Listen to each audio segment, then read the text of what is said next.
네, 안녕하십니까. 김 선생의 서울 이야기를 전하는 강사 김효입니다. 이번 시간에는 보신각에 담긴 의미라는 제목으로 오늘 말씀드려보도록 하겠습니다. 여러분들 보신각은 잘 아시다시피 지금 서울 종로에 있는 이 종각이 되겠습니다. 흔히 이 종루, 종각, 보신각, 또 제야의 종 이렇게 많이 불려지고 있는 것이 바로 이 보신각이 아닌가 싶은데요. 일찍이 종소리로 소위 대문을 열고 닫았었던 한양, 이 인정과 파루라고 하는 이 종소리에서 한양을 통제했었던 곳이 바로 이 종루였었죠. 2층 루각이면 종루, 아니면 단층이면 종각이라고도 불려오다가 1895년에 와서 보신각이라는 명칭으로 이렇게 불려져서 오늘날까지 이어진다라고 보시면 되겠습니다. 이 종각이다 보니까 태조 때 만든 종이 이렇게 사용이 되다가 임진왜란 때 손상이 되면서 원각사 종으로 교체되어서 500년간 울렸던 그 동종도 현재는 그 역할을 다하게 되었고요.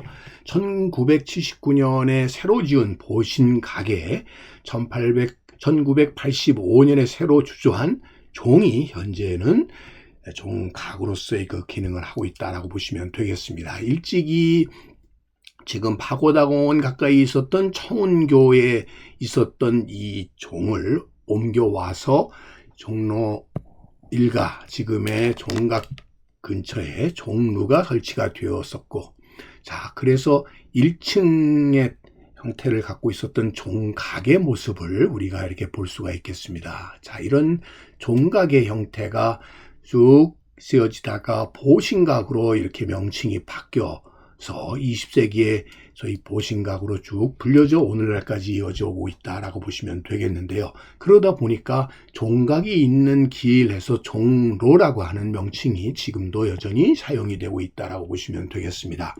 자, 해방 이후에서 이 종각의 모습은 그 자리를 그대로 차지하고 있다가 1972년도에 지하철 공사를 하게 되면서 이 지하에서 종로에 이 주춧돌들이 나오게 된 것이죠. 그래서 이것이 원래는 2층 누각의 형태였었다라고 하는 사실이 밝혀지게 되었고, 이 결과로 오늘날과 같은 보신각의 형태, 2층 누각의 형태로 이렇게 복원이 되어 현재도 이 종루로서의 기능을 하고 있다라고 보시면 되겠습니다. 자, 그뿐만 아니라 원래 달려 있었던 이 동정은 그 기능을 다 하게 되면서 1985년에 국립중앙박물관으로 이렇게 왼쪽에 보시는 것이 이전을 하게 되어서 오늘날에는 새로운 종으로 이 종각에서의 보신각 종으로 그 기능을 하고 있다라고 보시면 되겠습니다. 그래서 이 조선시대만 하나로 저녁에 소위 대문을 닫는다고 불렸었던 인정으로서 기능했었던 것이 오늘날에는 제야의 종으로 연말에 새해를 맞이하는 이런 종의 기능으로 바뀌었다라고 보시면 되겠고요.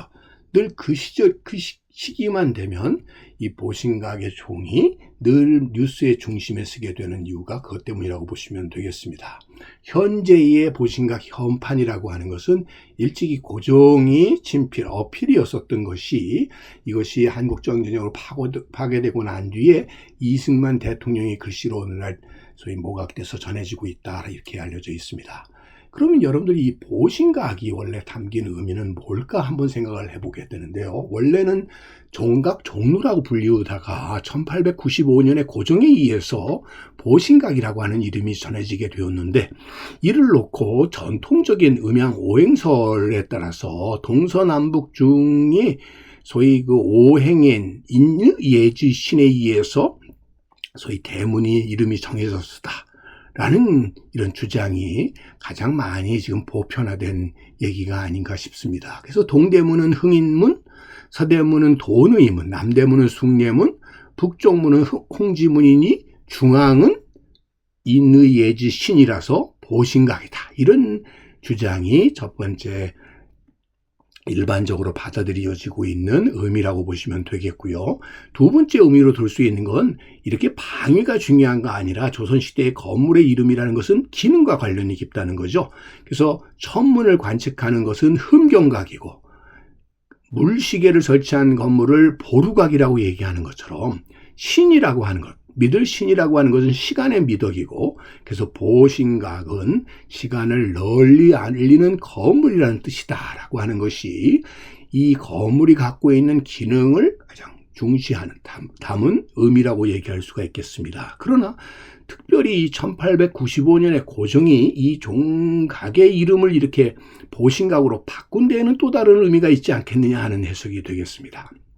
임진왜란 때 승병을 이끌고 왜적을 물리쳤던 서산대사가 입적한 국보사찰이 바로 보현사이고, 한성을 보호하는 성지 북한산 보현봉에서 뻗어내린 백악스 안인이라고 하는 줄기 아래에 세워졌다라고 하는 의미와 더불어 국초부터 태양의 일식을 관측하던 곳이 바로 보신각이라는 점에서 소위 일제로부터 왕실을 지키겠다는 의미를 담고 있는 것이 보신각이다, 이런 얘기가 세 번째 이야기가 될 텐데요. 저로서는 이 1895년에 굳이 이것이 보신각으로 바뀌었다는 것은 결국 그 당시의 시대적인 상황을 담은 이런 이름이 오늘날 보신각이 아닌가 하는 생각을 해보게 됩니다. 그러다 보니까 같은 기능을 했었던 것이긴 하지만 종루라고도 불렸고 종각이라고도 불렸다가 보신각이 되기도 했어.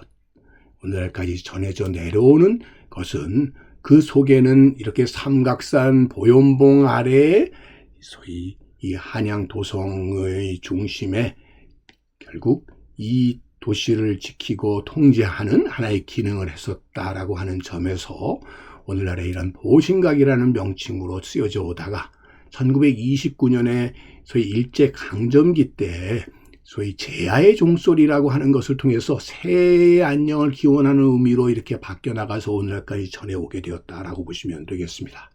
자, 오늘 이 시간에는 이 시대적 상황에 따라서 그 의미와 뜻과 이름조차 계속 바뀌어 나갔었던 보신각에 담긴 의미에 대해서 함께 알아봤습니다.